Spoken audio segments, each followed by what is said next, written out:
Chris, good to talk to you. Thanks for talking to us on Celtic TV. We're in Glasgow. You're obviously back home in Norway. How things been for you over these last month or so? Oh, it's been a few really strange months being home in Norway, waiting to get a text about when to come back and when we're starting up again. So it's been difficult, but I have to say the club has been so professional when it comes to that. They've helped us so much to stay fit. They've looked after us how we're feeling mentally as well, and everyone has just been really professional. So it's not been a problem.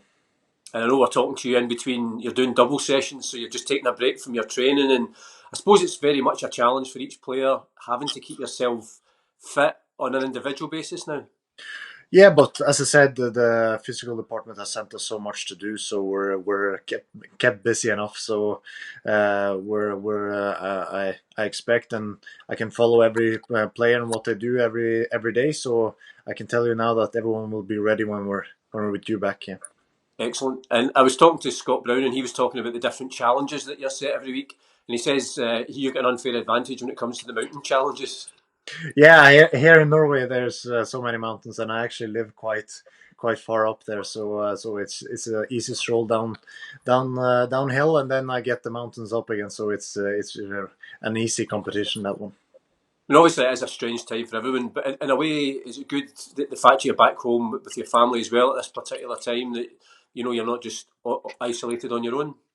Yeah, when we got told that we could go back home, it was an easy decision for me because we played that many games for Celtic, and it's not so much time you can stay with your family and see your friends as well. So to manage to get back home to Norway and see your family and stay a few weeks with them as well has been healthy and good for me. But now I start to feel my legs are ready to play again. So it's come to the point where I'm happy enough to come back and play now.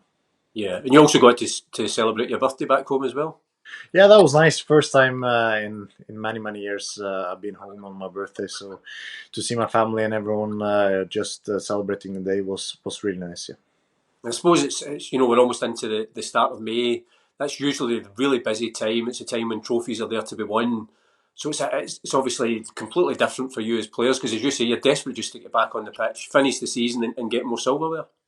Yeah, to be honest, after when we left to Dubai, we was really determined to have a great last half of the season, and we came back, yeah, after Dubai, having everyone fighting for the almost like crazy in Dubai. The intensity and everyone was pushing each other so well there that I knew already on the plane back home that we would come back stronger. So the last half a year has been fantastic for the club, and we've won so many games, and we put ourselves in a great position in the league and the cup we won before Christmas, and also we're in the semi-final of the last cup as well. So obviously we would love to finish the league, but it's a really important time for to take care of and save lives as well. So football is not a priority now. Yeah, it's interesting. Odson was doing a thing with the club on Instagram, and he was asked one of the most important parts of the season, and he actually said, strangely enough, the Derby defeat at the end of the season because end of December, it meant then the guys went away to Dubai, as you say, completely refocused, and the form we've been in 2020 has just been unstoppable. Yeah, the trips we had to Dubai, I've been involved in all of them, and it's been some great trips we had. But this year it was a little bit special because we came from a bad result against Rangers, but we came to Dubai and looked like everyone was really determined to just get through a week and really top up the fitness. So the intensity and the level of performances from everyone there down there in Dubai was unbelievable. So as I said, I already knew on the plane back home that we would come back extremely strong. Now, I've interviewed Neil Lennon a few times this season, and he's always been singing your praises, not only just for your ability, but I think just in terms of your attitude, obviously on the training pitch, but in the games as well. And what's it been like to getting a full season working under Neil Lennon?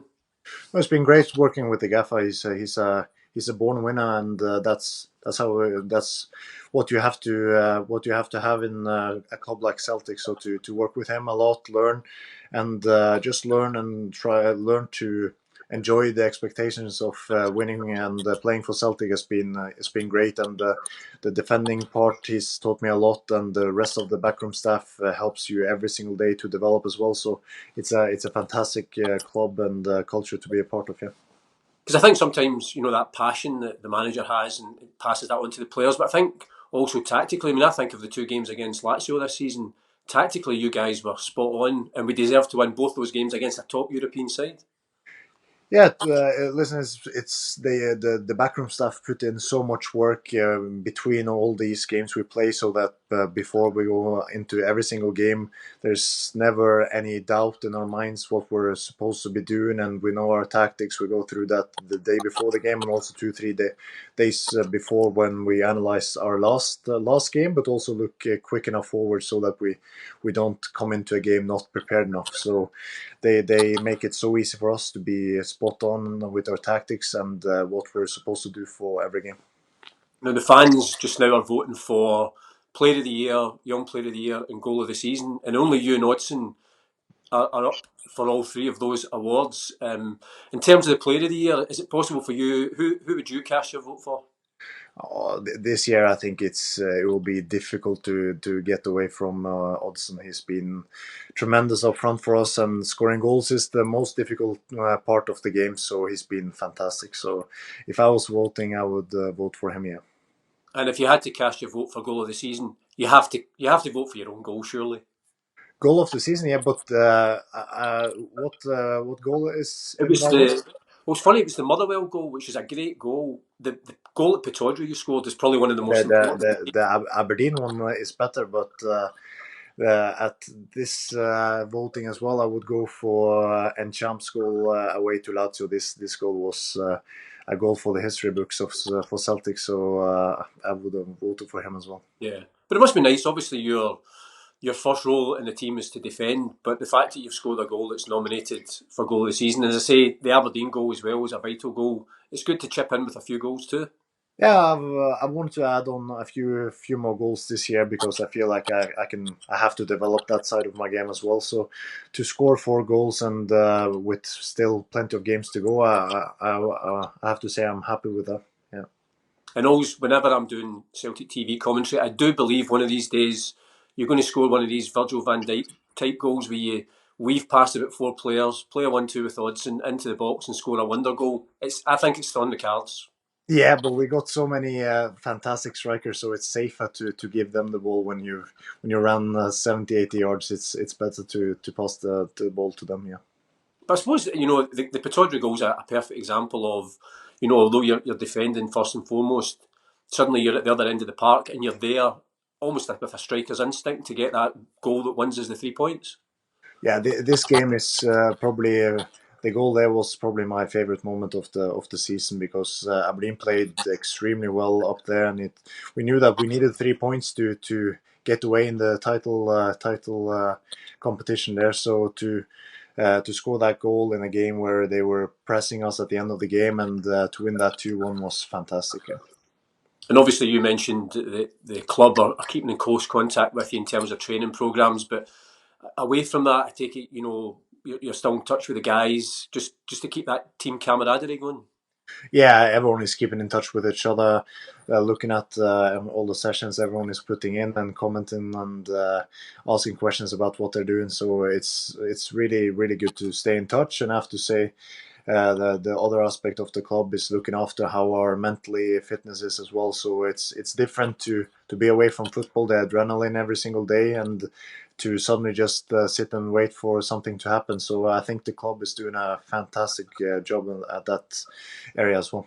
Yeah, and I suppose you guys are always so competitive anyway that's probably why they're setting wee challenges so you can try and compete against each other. Yeah, they keep sending us challenges every week, and everyone is jumping at them. So it's great being a part of that. Yeah, and have you won any of them yet?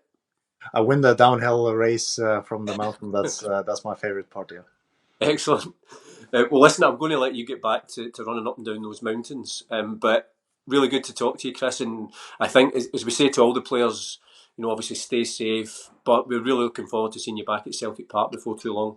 Yeah, I can't wait to be back. So stay safe in the meantime, and then we're catch up sooner.